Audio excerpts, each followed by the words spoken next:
Otra de las corrientes iónicas importantes en la generación del potencial de acción de miocardio contráctil, tanto ventricular como auricular, así como las fibras de Purkinje, es la corriente de potasio por el inward rectifier en inglés o canal rectificador entrante. Ese es responsable del potencial de reposo bastante negativo que vemos en estas células, y acá vemos esta es la concentración de potasio extracelular normal, y distinguimos todas las fases que ya hablamos del potencial de acción de miocardio contráctil y de las fibras de Purkinje. Ahora fíjense que si uno aumenta la concentración de potasio extracelular por la ley de Nernst, debido a que el cociente se hace un número menor que 1, pero más cercano a 1, es decir que el logaritmo neperiano de ese número me va a dar menos negativo que en este caso, o sea que aumentar la concentración de potasio extracelular depolariza la célula.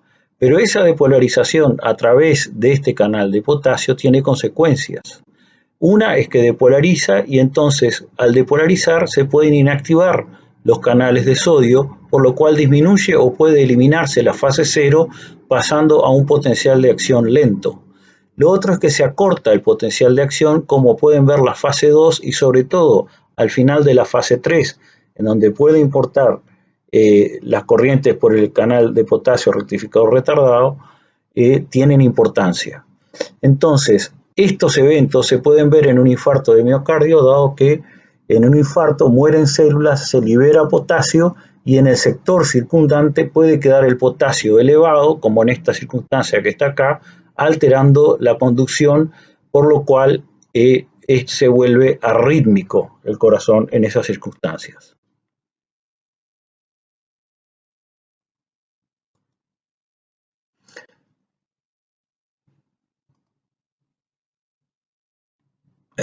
Las otras corrientes que podemos ver una por una y podemos distinguir tienen que ver, por ejemplo, con la corriente iónica de sodio. Podemos distinguir ahora no lo que ocurre durante el potencial de acción, sino que lo que ocurre frente a pulsos de voltaje para caracterizar esa corriente. En el caso de la corriente de sodio, que es responsable de la fase 0, el canal se llama también SCN5A o NAV 1.5. Entonces, frente a estos pulsos de voltaje podemos ver que hay una corriente que es entrante porque es negativa, parecida a la que vimos en nervio y en músculo. Fíjense que es extremadamente rápida y muy grande, porque estos son 10 nanoamperios. Así que estas son las características de esa corriente de sodio.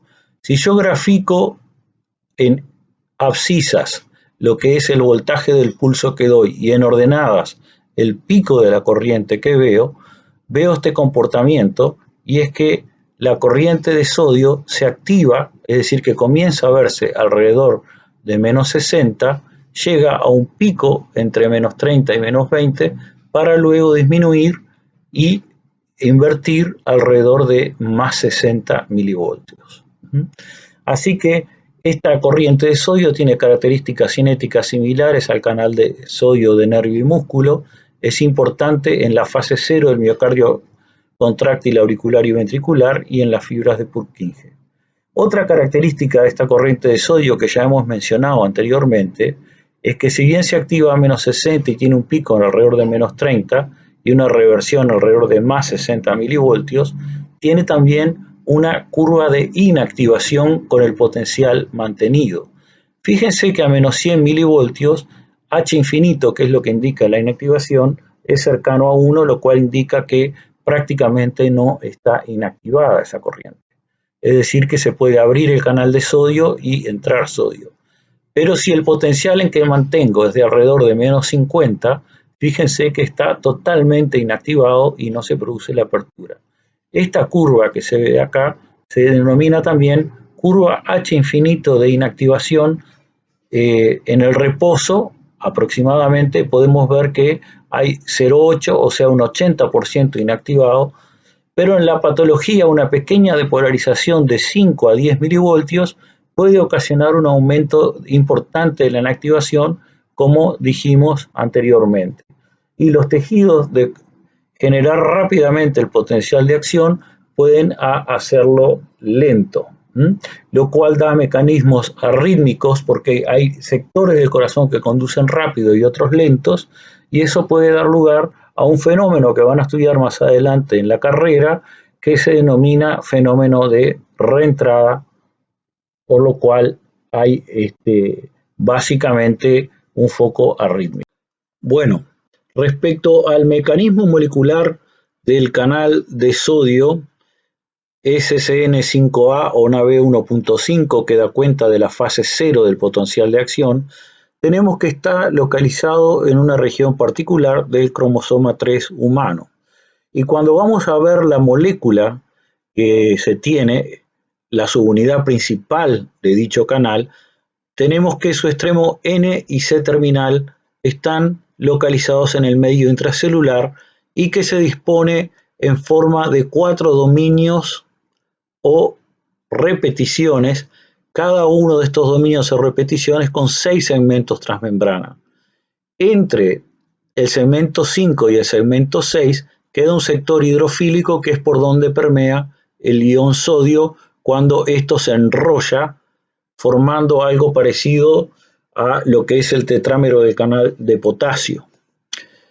Vemos que entre una repetición y otra existen bucles intracelulares uniendo las mismas.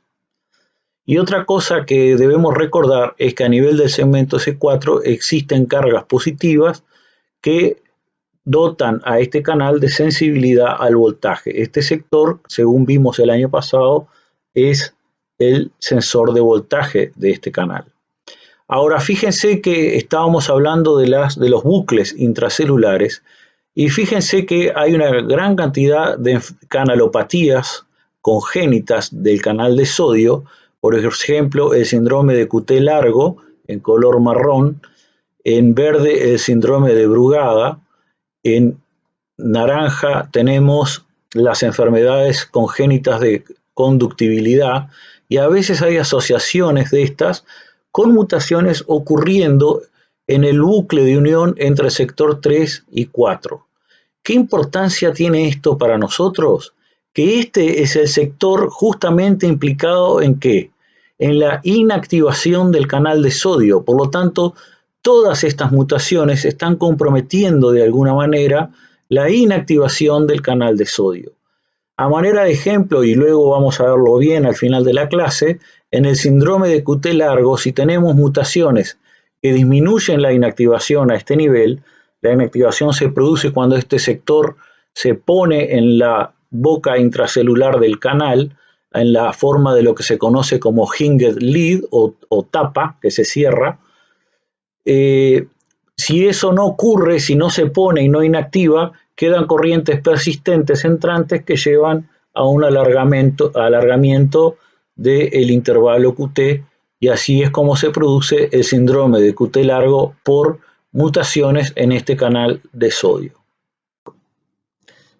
Otra cosa que tenemos que tener en cuenta en las corrientes iónicas es la corriente iónica de calcio, IK, que es por el canal KCnA1C o Kb 1.2. Estas se pueden separar, estas corrientes entrantes de sodio y de calcio, ya sea por un prepulso a menos 40 milivoltios o por TTX. Acá pueden ver los dos métodos. Fíjense que acá cuando no hay prepulso tenemos la corriente de sodio seguida de la corriente lenta de calcio y ambas son entrantes y negativas, solo que una es muy rápida y de gran amplitud y otra es muy lenta. Y acá podemos ver cómo con el prepulso a menos 40 milivoltios, ahora este pulso que iba hasta cero, digamos, tuvo un escalón de menos 40, hizo que se generase la corriente de sodio y se inactivó completamente, y luego dando el pulso de menos 40 en delante, me quedo solo con la corriente de calcio. Yo esto lo puedo ver también cuando aplico tetrodotoxina, pero 60 micromolar, que es una cantidad. Es básicamente 3 órdenes de magnitud más que lo que ocurre en nervio y músculo. Y fíjense que bloqueando con tetrodotoxina obtengo también esa corriente de calcio de activación lenta y de inactivación lenta, que es la misma que se ve acá. Así que las características de esta corriente de trance de calcio, que se llama corriente por el canal de calcio tipo L o KCNA1C o KB12, es entrante, es lenta en la activación y en la inactivación. Su amplitud es de alrededor de 1/20 la amplitud de la corriente de sodio, lo cual pueden ver acá, y se activa alrededor de menos 30 milivoltios. Por eso en el prepulso a menos 40 milivoltios inactivamos la corriente de sodio, pero como no se comenzó a activar la corriente de calcio, después podemos verla porque se activa a potenciales más positivos. Por otro lado, la reversión de la corriente, es decir, donde pasa a ser negativa a positiva, es de alrededor de más 130 milivoltios. Ahora vamos a ver esto un poco mejor. ¿Qué importancia tiene? Bueno, tiene importancia porque genera potenciales de acción lentos cuando están ausentes los canales de sodio porque están inactivados. Va a ser importante en la determinación de la meseta o plató o fase 2 del potencial de acción de estos miocitos, y es central porque aparte de la excitabilidad contribuye al acoplamiento excitación-contracción cardíaco en lo que denominamos calcium induced calcium release. Entonces acá nosotros podemos, lo mismo que hicimos para el caso del sodio, podemos aplicar distintos pulsos de voltaje y ver cuál es el pico de la corriente de calcio que obtenemos y graficar, acá tenemos voltaje y acá tenemos corriente, y obtenemos la corriente IB para la curva de calcio. Como pueden ver, la reversión de la corriente es muy positiva y como ya dijimos es alrededor de más 130 milivoltios. Fíjense también cómo activa alrededor de menos 30 milivoltios, o sea, bastante más positivo que la corriente de sodio, y tiene un pico en alrededor de 0 milivoltios. De esta curva uno puede sacar esta otra curva, que es una curva de activación de la corriente en función de voltaje. Básicamente indica cómo se van abriendo y cuántos canales en promedio se abren en la medida que uno depolariza. Fíjense que los canales de calcio L comienzan a abrirse alrededor de menos 40, menos 30 sustancialmente, hasta que se llega a un máximo alrededor de 0 milivoltios. O sea que sigue una característica simoidea. De no abrir ningún canal, paso a abrir más con el voltaje hasta que al final saturo. Por último, podemos distinguir, si miramos el final de las corrientes y no tenemos bloqueadas las corrientes de potasio, podemos distinguir que las corrientes al final del pulso indican la existencia de una heterogeneidad de corrientes de potasio. Acá, por ejemplo, vemos esta, que ahora vamos a ver que corresponde a la corriente del rectificador entrante, que ya discutimos anteriormente, y luego podemos ver esta otra que va aumentando con el voltaje, que corresponde al rectificador retardado, y esos son otros canales de potasio que están en juego. Desde el punto de vista molecular, el canal de calcio se encuentra en el cromosoma humano en el 12 y a este nivel. Eso lo pasé por alto antes rápidamente en el caso del canal de sodio, y esta es la ubicación que tienen del canal de sodio en el genoma humano. Simplemente para indicarles en dónde están, porque van a existir mutaciones que van a llevar y van a tener como consecuencia alteraciones en lo que tiene que ver con cardiopatías por canalopatías.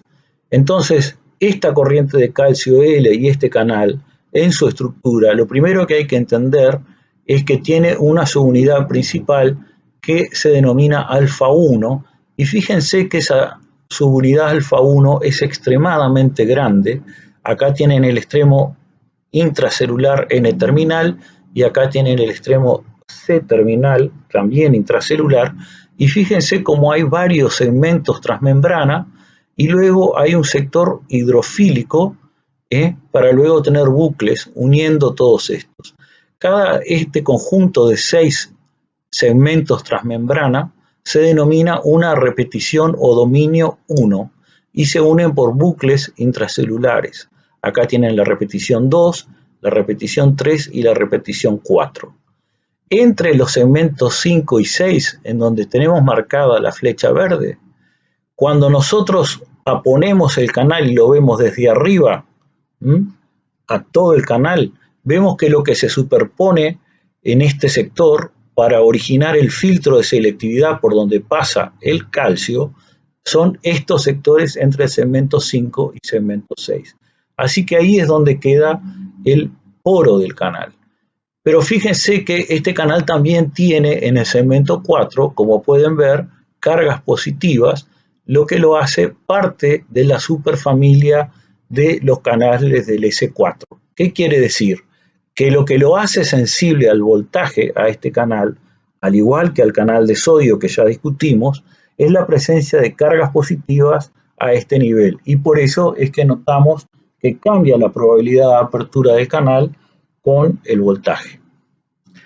El canal en sí es más complicado que la subunidad principal. Existen otras subunidades que son esenciales en el comportamiento y que cuando se alteran pueden llevar a patología, como ser la subunidad beta intracelular, que cumple una fusión chaperón, es decir, que facilita que la subunidad principal se integre a la membrana, y pueden ver acá los sectores de interacción B y D y A y D entre las subunidades beta y alfa del canal.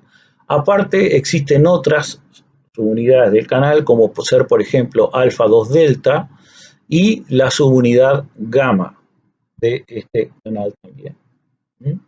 Nosotros, lo que caracteriza y lo que lo hace un canal L son las secuencias a nivel de la subunidad principal. L quiere decir que es de long lasting apertures, o sea, aperturas largas del canal. Activación lenta e inactivación lenta. En cuanto a las corrientes de potasio, vimos que tenemos varias, ¿no? Ya comentamos en el potencial de acción qué es lo que ocurría con el rectificador entrante cuando aumentamos la concentración de potasio extracelular. Pero hay otros canales de potasio que son los rectificadores tardíos que se dividen en IKS e IKR, básicamente. Ahora vamos a ver bien qué quieren decir estos dos y qué quiere decir rectificador tardío. Es decir, en este caso, la corriente rectificador quiere decir que se zafa de una línea recta en cuanto uno grafica la corriente en función del voltaje. Y al ser un rectificador tardío, lo que ocurre es que se zafa de la línea recta, pero aparte aparece lentamente esa corriente. Existen otros canales de potasio que importan vieron que el potencial de acción tiene aproximadamente esta forma que estoy reproduciendo ahora con el puntero en rojo, y que hay una fase de repolarización rápida o fase 1. En esa fase importan estos canales que se denominan corriente transitoria saliente, transient outward en inglés, 1, y a una se le llama fast y a la otra se le llama slow, lenta. Y los canales son KB 4.2i y 3 y KB 1.4, y esto corresponde a canales de potasio llamados Schall y Shaker. También se ha identificado en algunas especies otra llamada ITO2, que es por canales de cloruro, que no vienen al caso, dado que estamos hablando de canales de potasio. Existen otros canales de potasio, como ser los canales de potasio inhibibles por ATP, que no nos vamos a centrar en esta clase teórica. Entonces, veamos lo que tiene que ver con la corriente iónica de potasio por el rectificador entrante, IKR o IK1, KCNJ12 o KIR. Esta corriente vemos que es rectificador entrante, porque fíjense que cuando la corriente es negativa, ¿Mm? En ese caso conduce mucho. Fíjense que hay una gran variación de corriente por pequeñas variaciones de voltaje. Sin embargo, cuando pasamos el potencial de reversión, que es el potencial de equilibrio del potasio, fíjense que hay como una especie de aplanamiento de la corriente y para potenciales cercanos a 0 milivoltios ya no hay prácticamente corriente saliente de potasio. Esta característica de perder la línea recta entre la corriente y el voltaje es lo que se llama rectificación. Y como es más fácil que entre que salga, se llama rectificador entrante. Entonces podemos ver que en el caso de este canal, este se encuentra en el cromosoma 17 humano, en este sector que da, hay una serie de patologías identificadas en este sector también. Este canal va a estar en el miocardio contráctil, tanto auricular como ventricular y las fibras de Purkinje, pero es central, que no está en los nodos que contribuyen a disparar los potenciales y las secuencias normales de contractilidad cardíaca y conducción cardíaca. El potencial de reposo cuando ellos están presentes varía entre menos 75 y menos 85 milivoltios y va a tener un rol en la repolarización al final de la fase 3, porque fíjense que si yo pongo el potencial de acción acá y lo dibujo, en cuanto al voltaje, ¿no? O sea, acá tengo el piquito del overshoot, la fase 1, la meseta. Recién hacia el final de la fase 3, a esos voltajes, yo puedo ver una corriente IK1 aceptable como para que se produzca esa repolarización. Obviamente importa en la fase de potencial de reposo. Estos canales consisten en tetrámeros que tienen 2 segmentos transmembrana cada uno, y acá tienen en violeta el pasaje del ion potasio, y fíjense cómo es que se produce la unión a nivel intracelular de estos tetrámeros en un solo canal. Desde el punto de vista de la clasificación que les dimos en primer año, estos son canales que denominamos 2TM. Las otras corrientes iónicas de potasio que hablamos son los rectificadores retardados. El término IKR se aplica más bien a la parte rápida de esta retardada, y LS a la parte más lenta de esta retardada, y los canales van a ser para la más rápida HERG y para la más lenta KCNQ1. El rectificador entrante clásicamente se denominó IK1. Les digo porque en la slide anterior había un error. Acá podemos ver las características de KCNQ1. Entonces vemos que cada subunidad es un monómero, donde fíjense que va a haber, básicamente para componer la subunidad, va a haber un arreglo entre trámero de estos monómeros, cada uno con 6 segmentos transmembrana, pero no va a haber unión intracelular como ocurría con el canal de calcio L y con el canal de sodio también. En este caso, cada monómero de la subunidad principal está aislado en los 6 segmentos transmembrana y se superpone de tal manera de crear un tetrámero. Ahora, este canal rectificador retardado KCNQ1, fíjense lo lenta que es la corriente. Acá estamos hablando de segundos, no milisegundos. Si estuviésemos hablando de milisegundos estaríamos acá. Fíjense que en varios segundos recién se puede ver el máximo de la corriente, que depende también del voltaje. Y vemos que tampoco inactiva.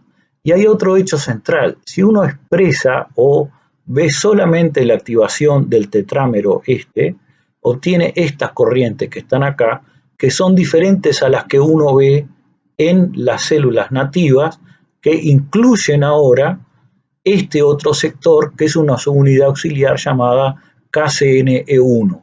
Eso es central porque lo hace muy lento en su activación, Y aparte agranda la corriente.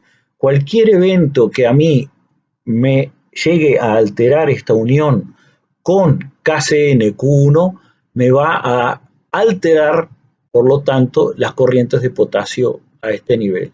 Estas corrientes están en todas las células, o sea, también se encuentran en el nodo, tienen muy lenta activación, como ven son voltaje y tiempo dependientes y no inactivan todas ellas. En el caso de KCnQ1 también se le dice KB7.1 y también se le dice IKS.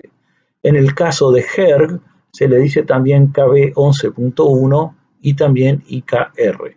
Y acá tienen un potencial de acción de miocardio contráctil o de fibra de Purkinje, y esto sería lo que es el WT, quiere decir wild type, un canal sin mutar, la corriente que verían de HERG. HERG tiene esta estructura que está acá y tiene una particularidad, tiene un gran sector, una gran cavidad intracelular, lo que lo hace muy susceptible al bloqueo por un enorme número de fármacos. Y como consecuencia, no va a haber corrientes de potasio que repolaricen y las mesetas van a durar más tiempo porque no hay tanta repolarización, llevando a lo que conocemos y vamos a ver al final de la clase como síndromes de QT largo. En este caso, con HERG, los síndromes de QT largo son adquiridos por el uso de fármacos.